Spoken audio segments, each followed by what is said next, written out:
உலகை அச்சுறுத்த தொடங்கி இருக்கிற காரணத்தினால் ஒரு அவசர நிலை பிரகடனத்தை சுகாதாரத்துறையில் அவர் செய்திருக்கிறார். அந்த வகையில் எல்லா நாடுகளிலும்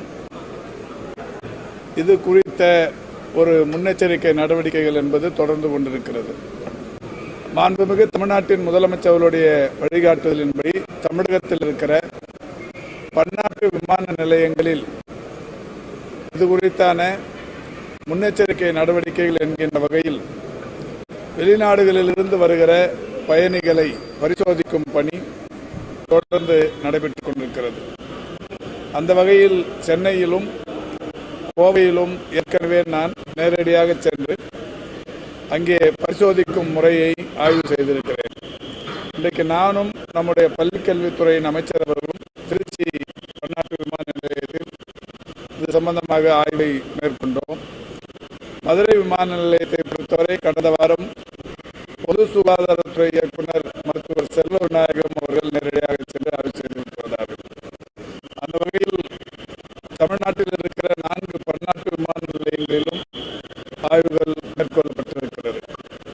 எல்லா விமான நிலையங்களிலும் மாஸ் ஃபீவர் ஸ்கிரீனிங் சிஸ்டம்ஸ் என்று சொல்லக்கூடிய வெளிநாட்டு பயணிகளை அவர்களுடைய வெப்பத்தை அளவிடுகிற கருவிகளின் மூலம் ஆய்வு செய்யப்படுகிறது. தமிழ்நாட்டை பொறுத்தவரை ஒவ்வொரு நாளும் 58 64 பன்னாட்டு விமானங்கள் வருகிறது. இதில் சற்றேறக்குறைய 11,850 சர்வதேச பயணிகள் சராசரியாக வருகை புரிந்து கொண்டிருக்கின்றனர். அவர்களுக்கு காய்ச்சல் மற்றும் குரங்கம்மை குறித்த திரையிடல் செய்யப்படுகிறது. சென்னை விமான நிலையத்தை பொறுத்தவரை ஒவ்வொரு நாளும் 40 45 பன்னாட்டு விமான நிலையங்கள் வருகிறது. அந்த ஒரு விமான நிலையத்தில் மட்டும் 9,000 சர்வதேச பயணிகள் ஒவ்வொரு நாளும் சராசரியாக வந்து சென்று கொண்டிருக்கின்றனர். திருச்சியை பொறுத்தவரை 12 முதல் 13 வரையிலான பன்னாட்டு விமான நிலையங்கள் வருகிறது. இதில் மொத்தமாக இதுவரை 27,706 சர்வதேச பயனாளிகளுக்கு இந்த வெப்ப பரிசோதனைகள் என்பது செய்யப்பட்டிருக்கிறது. ஒவ்வொரு விமான நிலையத்திலும் ஐசோலேஷன் வார்டு என்று சொல்லக்கூடிய வகையில் ஒரு தனிமைப்படுத்தப்படும் அறை ஒன்றும் தயார் நிலையில் இருக்கிறது. அதோடு மட்டுமல்லாது இந்த பன்னாட்டு விமான நிலையங்கள் அமைந்திருக்கிற 4 நகரங்களிலும் குறிப்பாக திருச்சியை பொறுத்தவரை கியாப்பே விஸ்வநாதம் மருத்துவக் கல்லூரி மருத்துவமனையிலும், சென்னையை பொறுத்தவரை ராஜீவ்காந்தி அரசு பொது மருத்துவமனையிலும், மதுரையை பொறுத்தவரை ராஜாஜி அரசு பொது மருத்துவக் கல்லூரி மருத்துவமனையிலும், கோவையை பொறுத்தவரை கோயம்புத்தூர் அரசு மருத்துவக் கல்லூரி மருத்துவமனையிலும் இதற்கென்று பிரத்யேகமாக 10 படுக்கைகளுடன் கூடிய குரங்கம்மை வார்டுகளும் தயார் நிலையில் இருக்கிறது.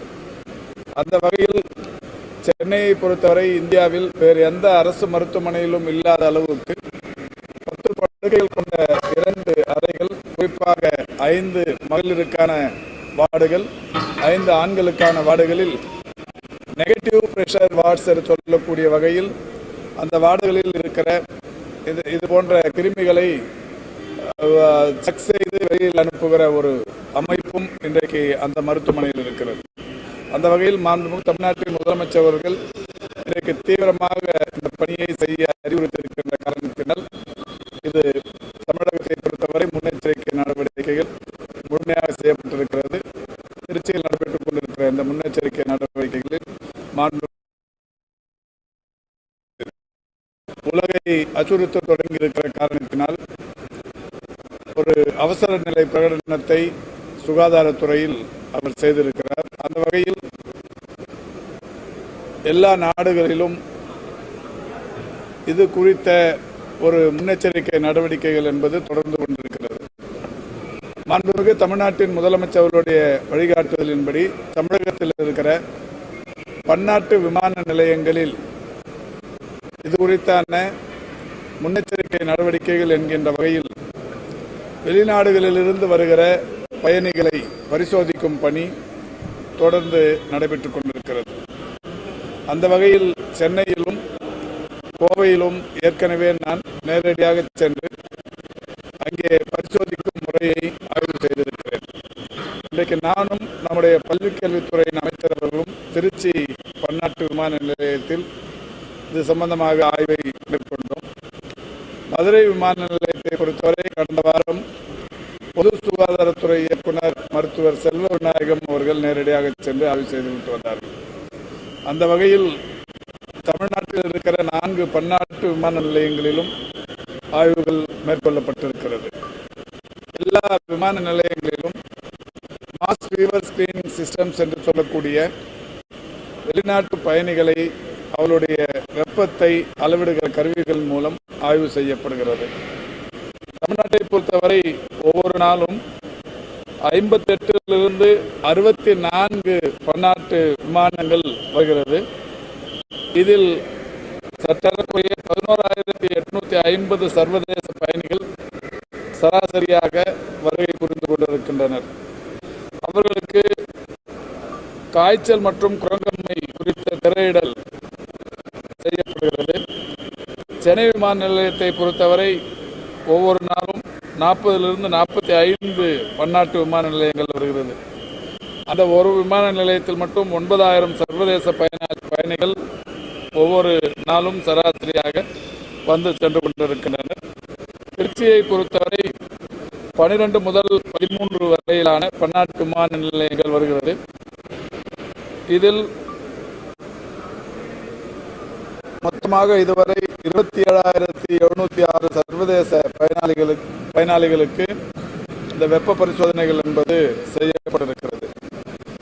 ஒவ்வொரு விமான நிலையத்திலும் ஐசோலேஷன் வார்டு என்று சொல்லக்கூடிய வகையில் ஒரு தனிமைப்படுத்தப்படும் அறை ஒன்றும் தயார் நிலையில் இருக்கிறது.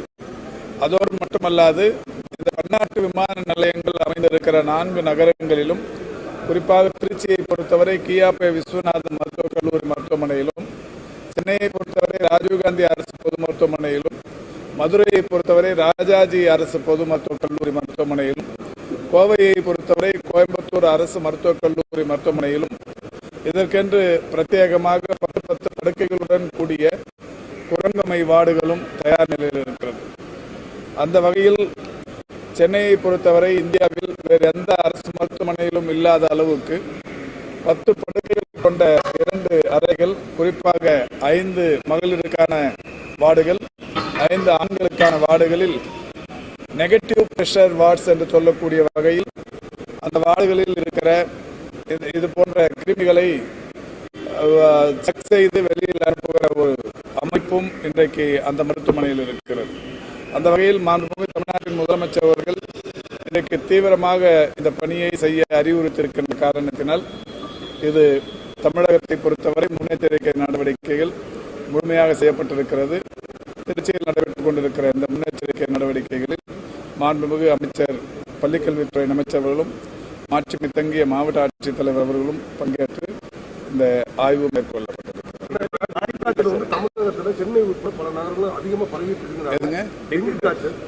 இது சம்பந்தமாக நேற்றைக்கு மக்கள் நல்வாழ்வுத்துறை, ஊரக உள்ளாட்சித்துறை, நகர்ப்புற உள்ளாட்சித்துறை, இதோடு மட்டுமல்லாது பள்ளிக்கல்வித்துறை, நம்முடைய கல்லூரி கல்வி நிர்வாகம் ஆகிய 11 துறைகள் ஒருங்கிணைக்கப்பட்டு ஒரு கூட்டம் நடத்தப்பட்டது.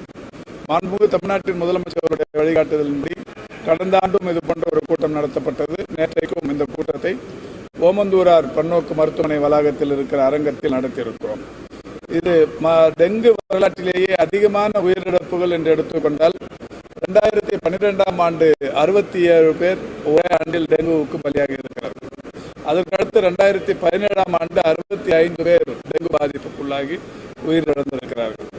இந்த ஆண்டை பொறுத்தவரை 8 மாதங்கள் நிறைவுற்றிருக்கிறது. இதற்கு முன்னால் எல்லாம் மழை என்றால் வடகிழக்கு பருவமழை, தென்மேற்கு பருவமழை, கோடை வெப்பமழை, வெப்பசலன மழை என்று ஒரு 3-4 இனங்களில் மட்டுமே மழை வரும். ஆனால் இப்பொழுது மாதந்தோறும் மழை வந்து கொண்டே இருக்கிறது. இந்த மழை வருகிற காரணத்தினால் ஆங்காங்கே தேங்கி நிற்கிற தண்ணீரில் தான் இந்த கொசுக்கள் உற்பத்தியாகி டெங்கு போன்ற பாதிப்புகளை உருவாக்குகிறது. இந்த வகையில் இந்த ஆண்டு இதுவரை டெங்கு பாதிப்பு என்பது 11,000 கடந்திருக்கிறது. பாதிப்பின் எண்ணிக்கை கூடுதலாக இருந்தாலும் இறப்புகளின் எண்ணிக்கை பொறுத்தவரை மிக மிக குறைந்து 4 என்கின்ற அளவிலேயே இருக்கிறது.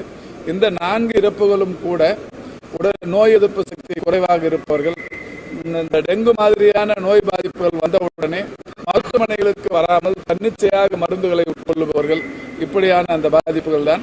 இந்த ஆண்டு இந்த 11,000 வந்திருப்பதற்கு காரணம் 46,000க்கும் மேற்பட்ட அரசு மற்றும் தனியார் மருத்துவமனைகளை ஒருங்கிணைத்து, தனியார் மருத்துவமனைகளிலும் இந்த மாதிரி காய்ச்சல் பாதிப்புகள் இருந்தால் உடனடியாக சுகாதாரத்துறை அதிகாரிகள் அங்கே சென்று அவர்களுக்கான பாதிப்பு எத்தகையது என்பது குறித்து டெங்குவை குறிப்பாக அதை தனிமைப்படுத்தி அந்த சிகிச்சை அளித்துக் கொண்டிருப்பதால் இந்த எண்ணிக்கை பெரிதாக தெரியலாம். ஆனால் உயிர் பாதிப்பு என்பது மிகப்பெரிய அளவில் குறைந்திருக்கிறது.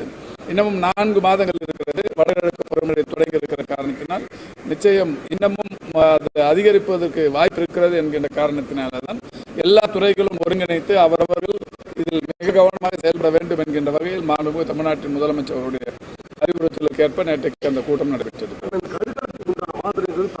வெளியில விற்பனை செய்வதற்கு ஆனால் ரொம்ப சுலபமா கிடைக்கும், பெட்டி கடைக்கெல்லாம் கிடைக்குதுங்கிறாங்க. அதை எப்படி தடுக்க போறீங்க? ஏன்னா சென்னையை சேர்ந்த பெண் இருக்காங்க, அந்த கருவிகளுக்கு மாத்திரை போட்டு இந்த பிரச்சனை வந்து கரூர் மாவட்டத்தில் மிகப்பெரிய அளவில் இருக்கு. ஒரு மாத்திரை வந்து 600 ரூபாய் விற்கிறாங்க அப்படின்னு சொல்றாங்க. இப்ப இது சம்பந்தமாக இந்த துறையின் அதிகாரிகள் தொடர்ச்சியாக மருந்து கடைகளில் எல்லாம் அந்த ஆய்வு செய்கிற பணியை தொடர்ச்சியாக செய்து கொண்டிருக்கிறார்கள். அவர்கள் வந்து ஒவ்வொரு நாளுமே ஆய்வுகள் மேற்கொள்ளப்படும் போது தடை செய்யப்பட்ட எந்த மருந்தாக இருந்தாலும் சரி, அல்லது போதை உருவாக்கக்கூடிய மருந்துகளாக இருந்தாலும் சரி, அதை விற்பவர்கள் மீது கடுமையான நடவடிக்கைகளும் எடுத்து வருகிறார்கள். நீங்கள் சொல்ற மாதிரி பெட்டி கடைகளில் எல்லாம் விற்பதற்கு வாய்ப்பில்லை. இந்த மாதிரி மருந்து கடைகளில் எங்கேயாவது இருந்தால் அதை தடுப்பதற்குரிய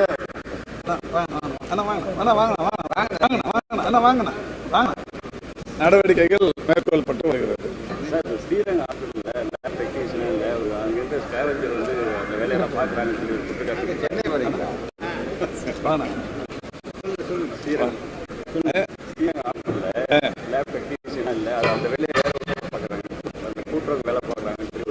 இல்ல அந்த மாதிரி தவறான செய்திகளை தொடர்ந்து ஊடகங்களில் பரப்புவது என்பது நிறையவே நடக்குது. ஒரு முறை நான் அது கூட சொல்லியிருக்கிறேன். ஒரு தூய்மை பணியாளர் ஒரு ஸ்ட்ரோக் பேஷண்ட்டை போய் துடைக்கிறதுக்கு போயிருக்கிறாங்க. அதை வீடியோ எடுத்து ஒரு நிமிஷம் கிளிப்பிங்ஸை போட்டு தூய்மை பணியாளர் சிகிச்சை அளிக்கிறார் என்கின்ற வகையில் செய்திகள் போடப்பட்டது. அதுக்கப்புறமா மருத்துவமனை நிர்வாகம் செய்தி சொன்னதுக்கு அப்புறம் தான் அதை திருப்பி வெளியிட்டாங்க. அந்த மாதிரி லேப் டெக்னீஷியன் வேலையை தூய்மை பணியாளர் தான் பண்ண மாட்டாங்க. லேப் டெக்னீஷியன் காலியிடம் இருந்தால் நிச்சயம் உடனடியாக அதை இப்போ மருந்தாளுநர் பணியிடங்கள் இப்போதான் ஒரு 946 பணியிடங்கள் நிரப்பப்பட்டு பணியாளர்கள் தரப்பட்டது. எங்க காலி பணியிடங்களுக்கோ அவையெல்லாம் நிரப்பும் பணியினை துறை முதல்வர் அவர்களுடைய அறிவுறுத்தலுக்கு ஏற்ப செய்யப்பட்டது.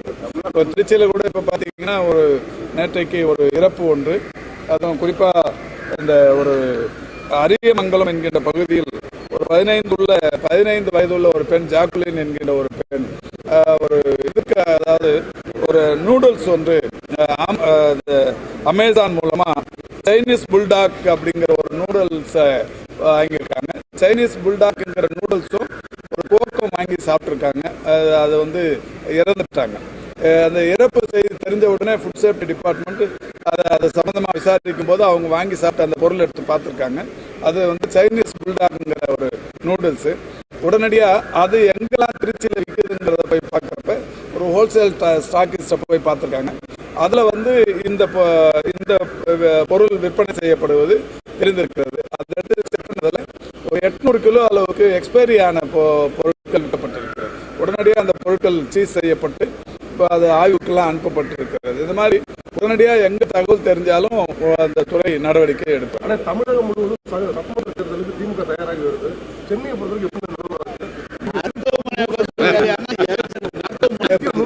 தமிழ்நாடு முழுவதும் தயாராகி வருகிறதுன்னு சொல்லிக்கிறீங்க. சென்னையும் தமிழ்நாட்டில் அடங்கியிருக்கிற மீட்டிங் சொல்லிட்டேன். நீங்க ஒரு நகராட்சி துறை எல்லாம் கொசுக்கு டெங்குக்கு நீங்க சொல்லி எல்லாரும் வருடந்தோறும் ஊரகத்துறை, நகராட்சித்துறை, நம்முடைய மக்கள் நல்வாழ்வுத்துறை எல்லாம் இணைந்து தமிழ்நாடு முழுவதும் டெங்கு காய்ச்சல் பரவாத அளவிற்கு எல்லா இடங்களிலும் சுத்தமாக இருக்க வேண்டும் என்ற அறிவுரையை நேற்று மக்கள் நல்வாழ்வுத்துறை அமைச்சர் அவர்கள் அந்த கூட்டம் நடத்தி சொல்லியிருக்கிறார். அத்தனை கமிஷனர்ஸும், ஏடி, பஞ்சாயத்து மற்றும் பேரூராட்சி எங்களுடைய துறையினுடைய செயலாளர்களெல்லாம் சென்று இது வருடந்தோறும் நடத்துகிற கூட்டம் நேற்று நடத்தி முடிக்கப்பட்டிருக்கிறது. மழை காலத்தில் எந்த இடத்திலும் விஷ காய்ச்சல் பரவாத அளவுக்கு சுத்தமாக இருக்க வேண்டும் என்று அறிவுறுத்தப்பட்டிருக்கிறது. அந்த பணி நடக்கும். 100% வெற்றி பெறுவது நீங்க சொல்லிட்டு தான் இருக்கீங்க. கடுமையான அதிருப்தி தெரிவிக்கிறாங்க அடிமட்ட தொண்டர்கள் இருக்கட்டும். அதிருப்தியா சொல்லுவாங்க. அதுல எங்ககிட்ட எல்லாம் சொல்லல. உங்ககிட்ட சொன்னா நீங்க தான் சொல்லணும் அதிருப்தி.